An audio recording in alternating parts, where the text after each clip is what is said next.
Magandang araw po sa inyo lahat. Welcome po sa panibagong video natin dito sa Makapili TV. Ito, pag-usapan po natin itong reaksyon ni Mayor Baste dito sa tanong ni Boss Dada kung may posibilidad bang itong si Mayor Baste tumakbo sa pagiging presidente or sa mga susunod na mga national election. So ito, panoorin po natin itong sagot ni Mayor Baste sa tanong ni Boss Dada. Then after nung inyong speech sa Davao and Cebu, sumobra talaga yung yung clamor ng tao. Kasi tungkol sa iyo, no? Kasi si PRRD, alam naman natin, may edad na siya. And feeling ng mga Pilipino, late na siya na napakinabangan ng mga Pilipino in terms of yung mga policies niya doon. Hindi naman natin siya pwedeng i-extend. So naghahanap sila, actually yun ang benchmark nila of leadership. And nung narinig nila yung stand mo regarding PI doon sa mga speeches mo, yung mga tao talagang nakita nila na ikaw yata yung susunod sa tatay mo, or at least maraming sa mga traits nung nagustuhan nila sa tatay mo nakikita nila sa'yo. Ito, maganda yung naging tanong dito ni Boss Dada. Which is totoo naman na talagang hindi natin masyadong napakinabangan yung galing ni Pangulong Duterte sa pag-handle ng gobyerno natin.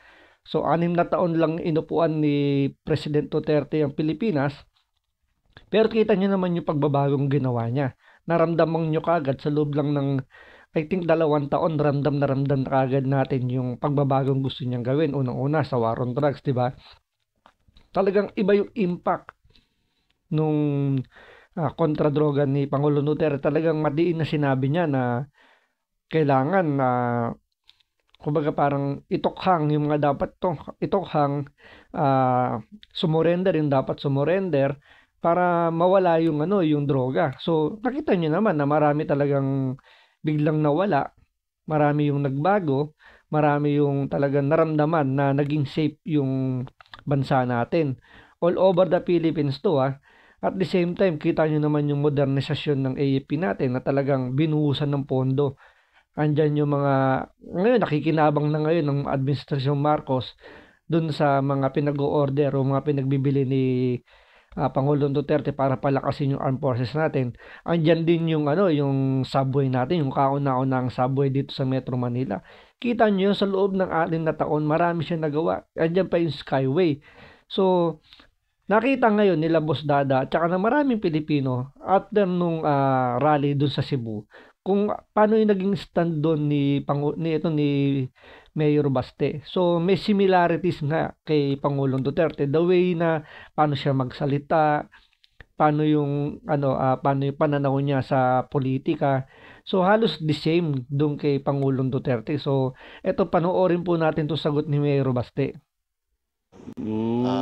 Do you think open ka dun sa possibility na mag-nationals? Hindi siguro. Wala. For now. For now, wala talaga. Malayo. So for now, sa ngayon wala pa siyang plano. Which is yan naman talaga ang sinasagot ng mga politiko na siyempre medyo may doubt pa rin dahil nga siyempre bago pa lang sa pagiging mayor to ng Davao. So siyempre gusto niya muna yung Davao muna yung hawakan niya. Kumbaga yung gusto niya maging training ground muna para once na umakyat siya sa mas mataas na posisyon, kahit paano alam niya na yung nangyayari sa ground. So huwag tayong mawalan ng pag-asa. So dahil nga hindi naman niya tinuldukan na talagang ayaw niya, so sabi niya lang for now wala pa siyang plano. Pero yun nga, kapag taong bayan yung humingi ng tulong sa kanya na umakyat sa mas mataas na posisyon katulad nung nangyari kay Pangulong Duterte, na taong bayan mismo yung sumisigaw na tumakbo siya bilang presidente, walang nagawa si Pangulong Duterte. So may posibilidad pa rin na gano'n na mangyari once na yung taong bayan yung humingi ng tulong na eto si Mayor Baste tumakbo sa mas mataas na posisyon. Malayo. Bakit po? Walang gusto. Hindi gusto. Okay naman ako sa Davao. Ayoko na mas malaking sakit sa ulo. Dito na tama na to. Marami pang improvements na pwedeng gawin dito sa lugar ko. Kaya hindi ko Saka puro away lang yung abutin ko dyan sa Senado. Kung sa Senado, wala yan. Puro away lang. Ito maganda kung sakaling tumakbo sa Senado tong si Mayor Baste, ah. Kasi kailangan natin sa Senado yung mga prangka magsalita, katulad nila Rapi Tulfo, nila Senator Robin Padilla. Kung idadagdag pa doon si Mayor Baste, magiging magulo, masaya yung magiging balitaktakan sa Senado. Siyempre, may mga senador diyan mga mahihina talaga yung mga utak. So hindi masyadong kumbaga hindi masyadong na-maximize yung galing nila dahil nga kinakain ng sistema. Lalo-lalo na yung mga datihan matatagal na diyan nakaupo sa Senado. So kinain na ng sistema. So hindi na masyadong effective sa trabaho nila. So mas maganda talaga na maglagay tayo ng mga bago na alam niyo yung mas maraming idea siyang mga bago na gustong gawin. Katulad ng ginagawa ni Rapi Tulfo, 'di ba, na talagang ngayon ramdam ng mga pinatatawag niyang mga ahensya ng gobyerno na palpak ang trabaho, talagang kakalusin sila. So, which is kung ganito rin yung mangyayari dito kay Mayor Baste, sabi nga niya, mapapaaway lang siya doon dahil talagang pupunayin niya kasi nga hindi siya sanay ng tumatahimik lang kapag may nakitang mali. So, kagaya to ng tatay niya na talagang very vocal. Kaya nga, sana tumakbo muna to sa pagiging senador, pero wag muna ngayon. Mas maganda munang hawakan niya muna yung Davao ng mas siguro mga 1 o 2 term pa para alam niyo meron siyang resibo. Hindi lang dahil anak siya ni President Duterte, kapatid siya ni VP Sara. So iba pa rin kasi yung may pinangahawakan. 'Di ba? Tayo naman mga botante, wag naman tayo bumoto dahil may pangalan lang. So tingnan din natin yung background. Tingnan natin kung ano yung mga resibo nila. Kaya nga, kung ako tatanungin, wag muna. Kumbaga, nakakaisang term pa lang naman siya. So, tapusin niya muna hanggang 2028 para, alam niyo yun, meron siyang may papakita sa taong bayan na karapat dapat siya maging senador. Kailangan kung Paano Mayor kung pilitin kayo ng tao talaga? Kasi actually kagabi nga po kasama namin yung father niyo po talaga siya medyo gusto niya nang mag-retire, talagang retire na. Kaya lang talagang kami rin personally gusto namin ipagpatuloy yung legacy niya, which is nakikita ng tao sa inyo yun. Kung pilitin kayo na magkaroon ng panawagan na tumakbo sa Senado, hindi niyo po ba i-consider yun? wala talaga. O, di ba? Ibig sabihin, may dalawang nagtatalo yung isip niya kung tatakbo siya o hindi. So, wag tayo mawalan ng pag-asa. Ibig sabihin, may chance. Kung sakasakaling yung taong bayan po mismo yung humingi sa kanya na tumakbo siya sa pagiging senador, may posibilidad.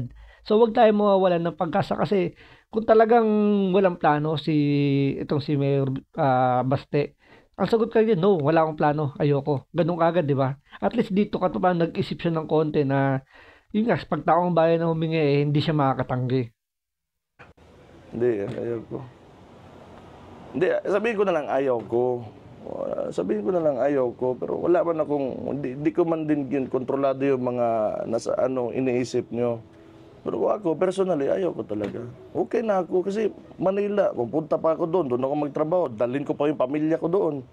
'Di ba? Hassle na yun Nandito yung bahay ko sa Davao Tsaka malaki yung scope talaga ng senator. Tapos kung isipin mo anong amount ng time na ibibigay mo, wala, yung serious matter yun.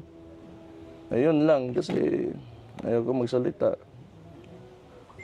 Pero 'di ba depende 'yon kung ano yung treatment mo sa trabaho mo. Sa ngayon nga, mayor lang ako. 36 years old ako pero puro na puti yung buhok ko dito. Malaki yan, marami pa namang iba diyan. Kailangan lang talaga magsalita lang talaga sila, mag-speak up sila and kailangan Kita nyo dito, no, very humble dito si Mayor Baste na parang wag na muna nyo ko i-consider.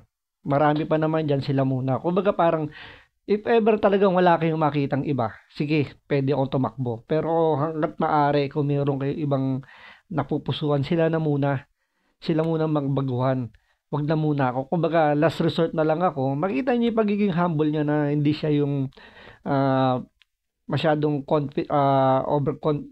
very confident na na mananalo.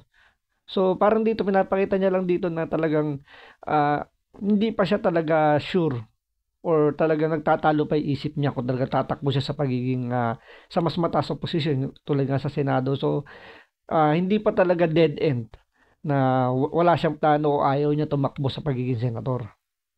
Commitment talaga kung ano yung tama. Kailangan lagi kung ikaw elected official ka, progressive ka dapat. Iniisip mo anong pwedeng baguhin tsaka improve lagi. Araw-araw yan. Pagising mo, makita mo mali, ayusin mo. Kailangan kumilos talaga kayo. Kailangan kumilos yung mga tao. Hindi lang din yung elected official but also the people themselves. Kailangan magkaroon tayo ng ganong klaseng, mindset. Lahat tayo dapat mag-agree sa ganon. Kaya kung senador, wala man akong gulo. Ang gulo. What about higher than senator? Malabo na yan. Malabo naman siguro yan. Hindi ko makita. Yung kapatid ko, si Vice President naman yun. Pero Kasi sana wag. So ikaw din po personally, if si Inday will have the opportunity to run for presidency, kung ikaw gusto mo siyang maging presidente or tumakbo? Pwede. Pero nasa kanya yun. Pero pwede yan. Magaling man yan ang kapatid ko. Magaling yan. In fact, pag upo ko dito as mayor, lahat yan na. Parang, may system na. sinusustain ko na lang. Tapos konting mga improvements, kung ano makita po. So ibig sabihin organized pala si Mayor Sara nung time niya dyan sa Davao. So mas maganda kung ganun yung magiging presidente natin na organized yung kanyang pamamalakad. Kumbaga parang systematic. Para alam niya kagad kung ano yung pagkakasunod, hindi magulo. Hindi kagaya ng nangyayari sa atin ngayon na ang gulo-gulo ng Pilipinas, andyan yung tataas yung presyo ng mga bilihin, andyan yung may away sa politika, andyan yung gulo sa natin dito sa foreign policy natin sa China. So walang hindi naka-organize. So kung totoo yung sinasabi nito ni Mayor Baste na si Mayor Sara, si Vice President Sara Duterte organize. So mas maganda 'yon. Magiging systematic yung pag-angat ng Pilipinas. Ganun lang. Kasi mayor yung clamor din doon sa live streaming ko. Yung branding po talaga nung Duterte branding doon talaga. At kung ayaw nyo sa 2025, ine-expect talaga nila si VP Sara ang 2028, pero gusto kanila po sa 2034 kung hindi sa Senate, itong 2034 hinahanap talaga yung Duterte. Malayo pa naman yun. Mamaya na lang tayo mag-usap niyan. Kung nandyan na, wala pa man. Malayo, marami pang pwede Ayaw magpa-corner dito ni Mayor Baste sa mga tanong itong Banateros Brothers. Kumbaga parang nararamdaman niya talagang na itinutulak talaga siyang tumakbo sa pagiging senador or papunta dun sa pagiging presidente. So nararamdaman niya na talagang wag yun, parang pinipilit siya ng todo na talagang tumakbo ka, kailangan ka eh. So parang doon pala pinigil niya na wag naman natin pag-usapan niya kasi mako-corner na siya eh. So parang baka bigla siyang madulas, biglang sabihin niya, sige na nga, tatakbo na nga lang ako kung yan ang hinihingi ninyo. So hindi lang naman nung tatlong Banateros Brothers yung humihingi niyan. So marami, sigurado yan, marami sa mga DDS na gustong tumakbo itong si Mayor Baste. Kahit na si Pulong Duterte, 'di ba, nasa Kongreso na ngayon, meron pa ring umuugong na gusto siyang tumakbo sa pagiging senador. So hindi talaga mawawala yan pagdating sa mga Duterte na may maupo sa gobyerno natin kasi nga kailangan natin sila para alam niyo yun, bumalik yung sigla ng gobyerno natin katulad nung nangyari nung panahon ni Pangulong Duterte. Marami pang pwede mangyari. Pero sa ngayon ko, sabihin ko talaga sa inyo, honestly, ayaw ko. Okay na ako dito. So, malinaw yun na hindi po kayo bumabanat dahil sa meron kayong national interest. Oo, malabo. Talagang you're not just satisfied Mahilig dun lang talaga ako mambara ng tao na mayabang. Tapos power. So yun, malinaw po. Hindi siya yung kagaya na ibang politician na bumabanat lang dahil gusto ng publicity. Siyempre, good or bad publicity, still publicity. So makikilala ka ng tao. Ngayon dito, sinagot lang ni Mayor Baste kaya siya bumabanat nung time na yon dahil nga sumusobra na si Speaker Romualdez. Andyan siyempre kapatid niya si VP Sara, medyo nasasaktan din naman siya. Which is yung tatay niya kasi hindi makapagsalita dahil nga siyempre para sa anak niya eh. So siya na lang yung sumalo. Siya na lang yung nag-speak up doon para iparamdam nila sa mga kalaban ni Mayor ni VP Sara na nandito ako. Kung hindi yung tatay ko, hindi sasalita ako. Mag-speak up ako para sa kapatid ko, ipagtatanggol ko to.